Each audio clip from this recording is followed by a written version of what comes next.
আমাদের গ্রামে 24 প্রহরের শেষে হয়েছিল ধুলোর, তো তারই ব্লগ নিয়ে চলে আসলাম। তো সকাল থেকেই ব্লগ শুরু করেছিলাম।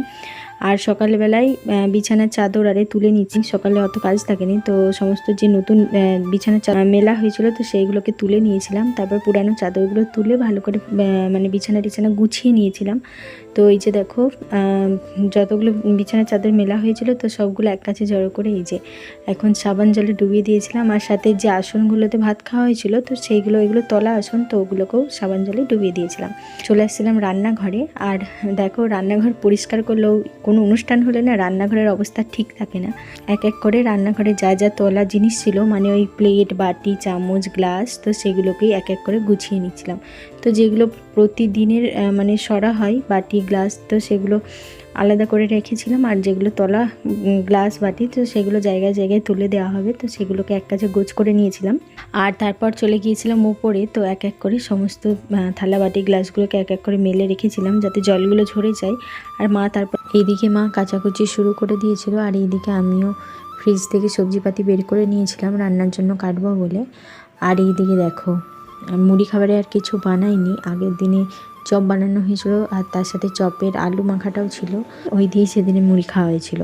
আর তারপরে এই যে দেখো সবজিপাতি কেটে নিয়েছি, মাও মুড়ি খেয়ে রান্না বসিয়ে দিয়েছিল খুব সকাল সকাল করে, তার কারণ ধুলোটে জোগাড় করবে বলে।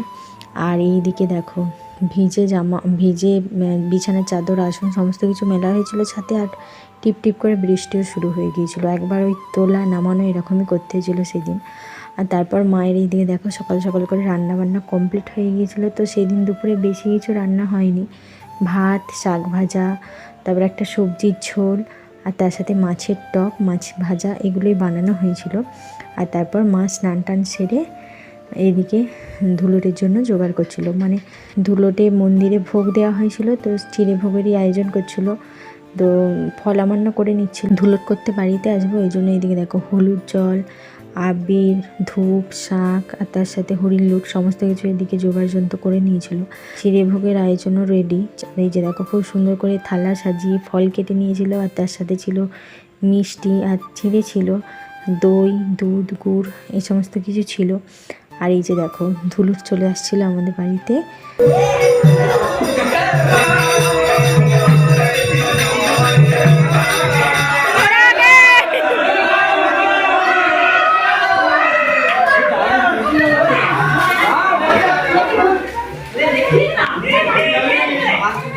ধুলোট শেষে চিড়ে ভোগও হয়ে গিয়েছে, খুব সুন্দর করে চিড়ে ভোগটা সাজানো হয়েছে, দেখেই লোভ লাগছে।